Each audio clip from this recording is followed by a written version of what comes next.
بسم اللہ الرحمن الرحیم۔ السلام علیکم ورحمۃ اللہ وبرکاتہ۔ امید ہے کہ آپ سب ایمان، صحت، عافیت اور برکت کے ساتھ ہوں گے۔ آج ہم سبق نمبر 36 کو پڑھیں گے، جس کا عنوان ہے مواضع الفصل۔ تو سب سے پہلے عبارت اور ترجمہ، اس کے بعد انشاءاللہ تفصیل پڑھیں گے۔ الثالث كون الجملة الثانية جوابا عن سوال نشأ من الجملة الأولى كقوله زعم العواذل أنني في غمرة صدقوا ولكن غمرتي لا تنجلي، كأنه قيل أصدقوا في زعمهم أم كذبوا فقال صدقوا، ويقال بين الجملتين شبه كمال الاتصال۔ الرابع أن تسبق جملة بجملتين يصح عطفها على إحداهما لوجود المناسبة وفي عطفها على الأخرى فساد فيترك العطف دفعا للوهم كقوله وتظن سلمى أنني أبغي بها بدلا أراها في الضلال تحيم، فجملة أراها يصح عطفها على تظن لكن يمنع من هذا توهم العطف على جملة أبغي بها، فتكون الجملة الثالثة من مزونات سلمى مع أنه ليس مرادا، ويقال بين الجملتين في هذا الموضع شبه كمال الانقطاع۔ الخامس ألا يقصد تشريك الجملتين في الحكم لقيام مانع كقوله تعالى وإذا خلوا إلى شياطينهم قالوا إنا معكم إنما نحن مستهزئون، الله يستهزئ بهم، فجملة الله يستهزئ بهم لا يصح عطفها على إنا معكم لاقتضائه أنه من مقولهم، ولا على جملة قالوا لاقتضائه أن استهزاء الله بهم مقيد بحال خلوهم إلى شياطينهم، ويقول بين الجملتين في هذا الموضع توسط بين الكمالين۔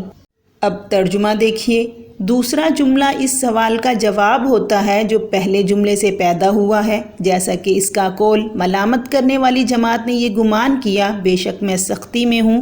انہوں نے سچ کہا لیکن میری سختی ختم نہیں ہوگی، گویا کہ کہا گیا کیا وہ لوگ اپنے گمان میں سچے ہیں یا جھوٹے ہیں؟ پس کہا وہ سچے ہیں، اور کہا جاتا ہے دو جملوں کے درمیان شبہ کمال اتصال ہے۔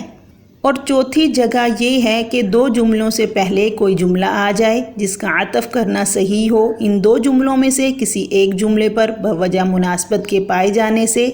اور دوسرے جملے پر پہلے جملے کے عطف میں فساد ہو، پس چھوڑ دیا جائے گا عطف کو وہم کو دور کرنے کے لیے، جیسے اس کا قول سلمہ گمان کرتی ہے کہ بے شک میں اس کے بدلے میں دوسرے کو چاہتا ہوں، میں گمان کرتا ہوں سلمہ کو گمراہی میں حیران، پس جملہ اراہ کا تظن پر عطف کرنا صحیح ہے، لیکن منع کرتا ہے اس عطف سے ابغی بیہا کے جملے پر عطف کرنے کا وہم، پس ہوگا تیسرا جملہ بھی سلمہ کے مضمونات میں سے باوجود اس کے کہ وہ مراد نہیں ہے، اور کہا گیا ہے اس جگہ میں دو جملوں کے درمیان کمال انقطاع کا شبہ ہے۔ اور پانچویں جگہ یہ ہے کہ نہ قصد کیا جائے ایک حکم میں دو جملوں کو شریک کرنے کا بوجہ پائے جانے معنی کے، جیسے اللہ تعالیٰ کا قول اور جب وہ تنہائی میں ہوتے ہیں اپنے شیاطین کے پاس تو کہتے ہیں بے شک ہم تمہارے ساتھ ہیں، سوائے اس کے کہ نہیں ہم تو مذاق کرنے والے ہیں۔ اللہ ان سے استہزاء کرتا ہے، پس جملہ اللہ یستہزئ بہم نہیں ہے صحیح اس کا عطف انا معکم بوجہ تقاضا کرنے اس بات کے کہ کفار کا مقولہ ہے، اور قولو کے جملے پر بھی عطف کرنا صحیح نہیں ہے، یہ اس بات کا تقاضا کرتا ہے کہ اللہ تعالیٰ کا استہزاء یعنی مذاق اڑانا اس کے ساتھ مقید ہو جائے گا ان کے سرداروں کے پاس ان کے تنہائی میں ہونے کی حالت کے ساتھ۔ اور کہا جاتا ہے اس جگہ میں دو جملوں کے درمیان توسط بین الکمالین ہے۔ اب تفصیل دیکھیے۔ ما قبل میں مصنفین نے یہ بیان کیا تھا کہ مواقع فصل 5 ہیں، جن میں سے 2 کا بیان پہلے کر چکے۔ آج کے سبق میں ہم باقی 3 اقسام کو پڑھیں گے۔ الثالث کون الجملۃ الثانیۃ جوابا عن سوال، تو یہاں سے فرمایا کہ تیسری جگہ جہاں 2 جملوں کے درمیان فصل واجب ہے یہ ہے کہ دونوں جملوں کے درمیان شبہ کمال اتصال ہو، اور یہ اس طرح ہوگا کہ دوسرا جملہ اس سوال کا جواب ہو جو پہلے جملے سے سمجھا گیا ہے، جیسے کہ شاعر کا یہ شعر ہے، اس میں 2 جملے ہیں، پہلا جملہ زعم الاوازل اننی فی غمرۃ، اور دوسرا جملہ صدقوا ولکنی غمرتی لا تنجلی۔ ان دونوں جملوں میں فصل کیا گیا ہے کیونکہ پہلے مصرعے میں جب شاعر نے ملامت گروں کا ایک خیال ظاہر کیا کہ وہ اسے پریشان حال سمجھ رہے ہیں تو یہ سوال پیدا ہوا کہ ملامت گروں نے سچ کہا یا جھوٹ؟ تو شاعر نے جواب میں کہا کہ ہاں انہوں نے سچ کہا، گویا کہ دوسرا جملہ پہلے جملے سے پیدا شدہ سوال کا جواب ہے۔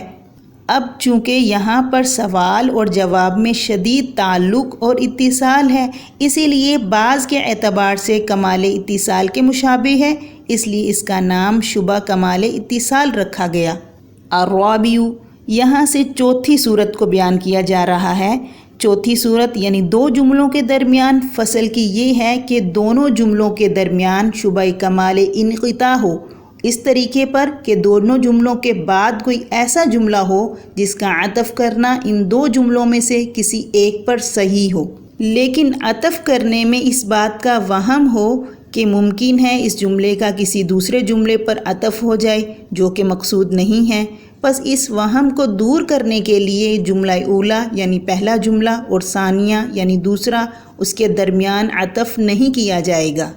بلکہ فصل اور ترک واجب ہوگا، جیسے کہ وَتَظُنُّ سَلْمَ أَنَّنِي أَبْغِي بِهَا بَدَلًا أُرَاهَا فِي الظَّلَالِ تَحِيمُ۔ تو اس شعر میں تیسرے جملے اُراہا کا عطف پہلے جملے تظن پر درست ہے، اس لیے کہ دونوں جملوں میں معنوی مناسبت موجود ہے، اس طور پر کہ تظن کا مسند الیہ معشوقہ ہے اور اُراہا کا مسند الیہ عاشق ہے، تو گویا دونوں جملوں میں مناسبت تامہ موجود ہے، جس کا تقاضا یہ تھا کہ ایک کا دوسرے پر عطف کیا جائے، لیکن عطف نہیں کیا گیا، اس لیے کہ اگر عطف کے ساتھ وَأُرَاهَا کہہ دیا جاتا تو یہ وہم ہو سکتا تھا کہ اُراہا کا عطف تظن پر نہیں بلکہ ابغی پر ہے، اور یہ وہم اس لیے ہو سکتا ہے کہ اُراہا سے پہلے ابغی کا ہی جملہ ہے، اس قرب کی وجہ سے ذہن کا اس طرف منتقل ہونا ممکن ہے، تو ایسی صورت میں جملہ اُراہا بھی سلمہ ہی کے مضمونات میں شامل ہو جائے گا، اور مطلب یہ ہو جائے گا کہ سلمہ یہ گمان کرتی ہے کہ اس کے مقابلے میں دوسرے کو چاہتا ہوں، اور وہ یہ بھی گمان کرتی ہے کہ میں اس کو گمراہی میں بھٹکتی ہوئی خیال کرتا ہوں۔ حالانکہ شاعر یہ کہنا چاہتا ہے کہ سلمہ جو یہ گمان کرتی ہے کہ میں اس کے مقابلے میں دوسرے کو چاہتا ہوں، اس کے اس گمان کے سلسلے میں میرا اپنا یہ خیال ہے کہ وہ گمراہی میں بھٹک رہی ہے، بس اس خلاف مقصود کے وہم کو دور کرنے کے لیے عطف ترک کر دیا گیا اور اُراہا بغیر عطف کے کہا گیا، تو اس صورت کو شبہ کمال انقطاع اس لیے کہتے ہیں کہ یہ معنی عطف پر مشتمل ہے، تو معنی عطف کی وجہ سے انقطاع پایا گیا، مگر وہ معنی چونکہ ذاتی نہیں ہیں اس لیے کمال انقطاع نہیں قرار دیا گیا بلکہ شبہ کمال انقطاع نام رکھا گیا۔ اب جن 5 صورتوں میں فصل اور ترک عطف واجب ہے، اس میں سے 4 صورتوں کا بیان تو ہو چکا،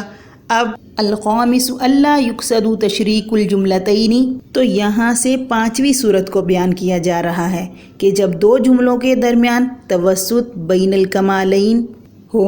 تب بھی فصل واجب ہے۔ توسط بین الکمالین کے پائے جانے کی صورت اس طور پر ہوگی کہ دو جملوں کے درمیان مناسبت اور ربط تو ہو مگر کسی معنی کی وجہ سے دونوں جملوں کو کسی ایک حکم میں شامل کرنے کا قصد نہ کیا جائے، اس خدشے سے کہ اگر شامل کر لیا گیا یعنی ایک جملے کا دوسرے پر عطف کر دیا گیا تو معنی میں خلل پیدا ہو جائے گا، جیسے کہ وَإِذَا خَلَوْا إِلَى شَيَاطِينِهِمْ قَالُوا إِنَّا مَعَكُمْ إِنَّمَا نَحْنُ مُسْتَهْزِئُونَ، اور جب یہ منافقین تنہا ہوتے ہیں تو اپنے شیاطینوں کے پاس تو کہتے ہیں کہ بے شک ہم تمہارے ساتھ ہیں، ہم تو مذاق کیا کرتے ہیں، اللہ تعالیٰ ہی ان سے